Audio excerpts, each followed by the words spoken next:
Haleluya, puji Tuhan, salam sejahtera bagi kita semua, keluarga besar GPDI LCD Magelang.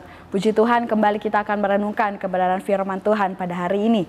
Dan firman Tuhan saya berikan judul Hikmat Manusia versus Hikmat Allah, yang terdapat di dalam Ayub pasal yang ke-12, ayat yang ke-9, 10, dan 13. Sekali lagi, Ayub pasal 12, ayat yang ke-9, 10, dan juga 13. Saya akan bacakan bagi kita semua. Siapa di antara semuanya itu yang tidak tahu bahwa tangan Allah yang melakukan itu, bahwa di dalam tangannya terletak nyawa segala yang hidup dan nafas setiap manusia? Ayat yang ke-13, tetapi pada Allah lah hikmat dan kekuatan, dialah yang mempunyai pertimbangan dan pengertian. Puji Tuhan, Bapak Ibu saudara-saudari yang diberkati oleh Tuhan. Kalau kita melihat di dalam pasal ini merupakan tanggapan atau respon dari Ayub terhadap pendapat yang diberikan oleh ketiga sahabatnya, yaitu Elifas, Bildad, dan juga Zofar. Di mana ketiga sahabatnya ini memberikan pemikiran mereka mengenai pergumulan yang saat itu sedang dihadapi oleh Ayub. Kita tahu bersama kisah Ayub, di mana dia mengalami pergumulan yang luar biasa. Namun bagi Ayub, setiap pendapat yang dikemukakan oleh sahabat-sahabatnya ini justru itu malah menunjukkan sikap bahwa ketiga sahabat ini merasa bahwa mereka yang paling tahu dan yang paling benar tentang apa yang sedang dihadapi oleh Ayub pada saat itu. Mereka menuduh bahwa pergumulan Ayub itu terjadi karena buah dari dosa-dosa Ayub. Dan kalau kita melihat Bapak Ibu saudara-saudara yang diberkati oleh Tuhan, di sekitar kita tidak sedikit orang yang merasa atau berpikir bahwa dirinya lebih baik di segala bidang daripada orang lain. Mereka merasa bahwa mereka tahu segalanya, mereka mengerti segalanya, dan pendapat mereka atau pemikiran mereka adalah yang paling benar. Karena itulah mengapa ada orang-orang juga yang dengan gampang sekali menuduh atau menghakimi seseorang tatkala seseorang itu menghadapi sebuah pergumulan. Ya, mereka seolah-olah tahu segala hal, ya, sehingga dengan mudahnya menuduh bahwa karena dosalah seseorang mengalami sebuah pergumulan. Dan itulah yang terjadi dengan ketiga sahabat dari Ayub ini. Padahal yang mereka pikirkan ya, atau yang mereka katakan itu belum tentu benar, belum tentu sesuai dengan fakta yang ada, atau bahkan malah bisa jadi salah sama sekali, tidak ada kebenaran di dalamnya. Dan sikap yang ditunjukkan oleh ketiga sahabat Ayub ini, ya, melalui pendapat yang mereka kemukakan bagi Ayub menunjukkan bahwa hikmat manusia dan juga hikmat Allah itu berbeda. Ayub merasa bahwa sikap ketiga sahabatnya ini yang mereka berpikir bahwa diri mereka yang paling tahu dan paling benar telah membutakan mereka terhadap kebenaran yang sejati. Yang bisa kita lihat di dalam ayat yang kedua, apa yang dikatakan oleh Ayub. Ayub berkata bahwa memang kamulah orang-orang itu dan bersama-sama kamu hikmat akan mati. Nah, seseorang yang berpikir bahwa dirinya yang paling tahu, paling mengerti, paling benar, justru hikmat yang ada di dalam kehidupannya itu akan mati dan tidak akan bermanfaat.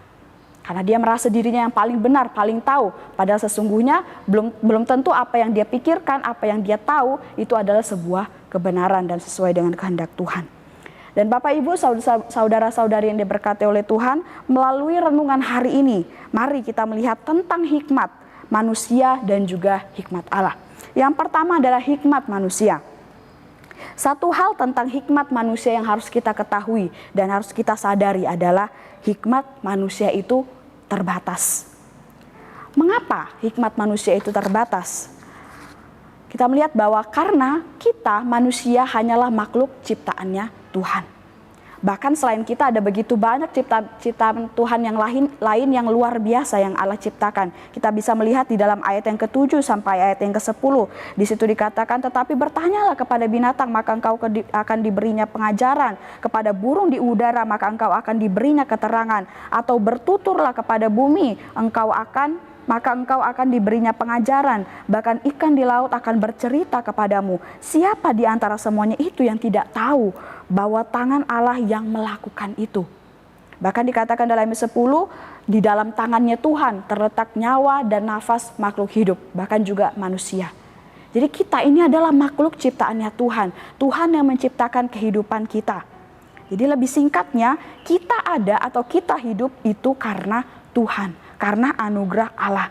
Tidak hanya itu, bahkan semua yang kita miliki, semua yang ada pada kita saat ini, segala berkat atau kesenangan yang kita rasakan, kepintaran kita, pengetahuan kita, itu semua asalnya daripada Tuhan. Itu semua adalah milik Tuhan yang dititipkan bagi kita. Nah, jika sesuatu dititipkan, berarti itu bukan milik kita, tetapi miliknya Tuhan.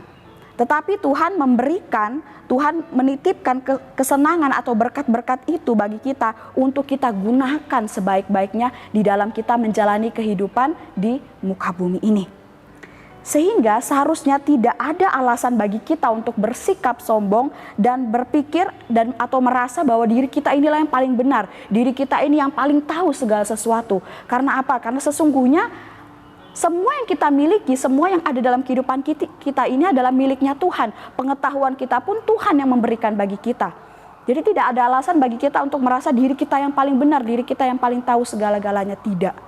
Karena semua itu berasal daripada Tuhan. Apa yang kita ketahui, pemikiran kita, kepandaian kita, kepintaran kita itu semua daripada Tuhan. Meskipun kita sudah rajin belajar, kita mendapat prestasi yang banyak, tapi semuanya itu berasal daripada Tuhan. Segala sesuatu kembali kepada Tuhan. Tuhan yang memberikannya dalam kehidupan kita.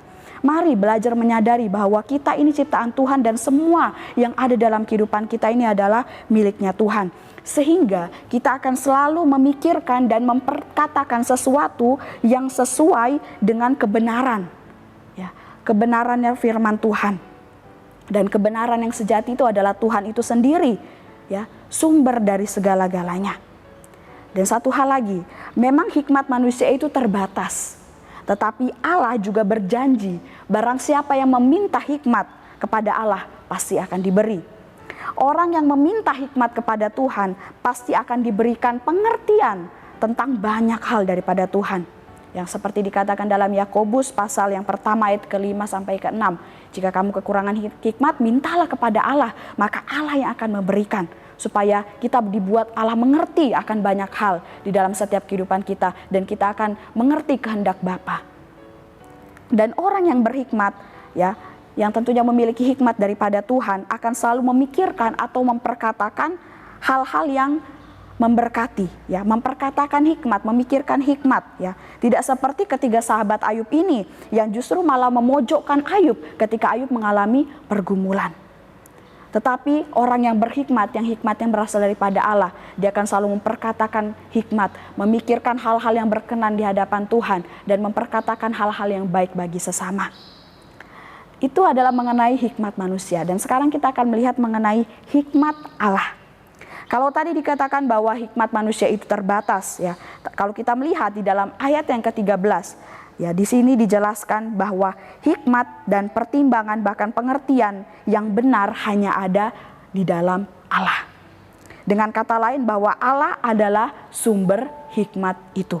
Ayat ke-13, tetapi pada Allah lah hikmat dan kekuatan, dialah yang mempunyai pertimbangan dan pengertian. Bukti dari Allah adalah sumber hikmat itu kita bisa melihat melalui kuasa yang dimiliki oleh Allah. Kita bisa melihat di dalam ayat yang ke-14 sampai ayat yang ke-25. Di situ ada banyak hal yang dapat dilakukan oleh Allah, kekuasaannya Allah. Dan itu adalah bukti daripada hikmat Allah yang luar biasa. Jika Tuhan sudah berkehendak, maka segala sesuatu bisa terjadi dan tidak ada yang dapat menahan, menghalangi atau mengubahnya. Itu yang dikatakan dalam kebenaran firman Tuhan. Allah kita itu sangat tidak terbatas. Hikmat manusia terbatas, tetapi Allah kita tidak terbatas. Allah kita Maha Kuasa, mampu melakukan segala sesuatu dan tidak ada yang bisa menandingi kuasanya. 1 Korintus 2 ayat 16 berkata, tidak ada yang dapat mengetahui pikiran Tuhan dan dapat menasehati Tuhan. Ya, ini membuktikan bahwa benar-benar Allah adalah sumber hikmat itu. Dan juga Ayub 11 ayat ke-7 berkata bahwa manusia tidak dapat memahami hakikat Allah dan menyelami batas kekuasaan Allah. Karena memang Allah itu tidak terbatas. Allah besar kuasanya, penuh dengan hikmat. Tidak ada yang bisa menyamai hikmat yang dimiliki oleh Allah. Karena Allah adalah sumber hikmat itu.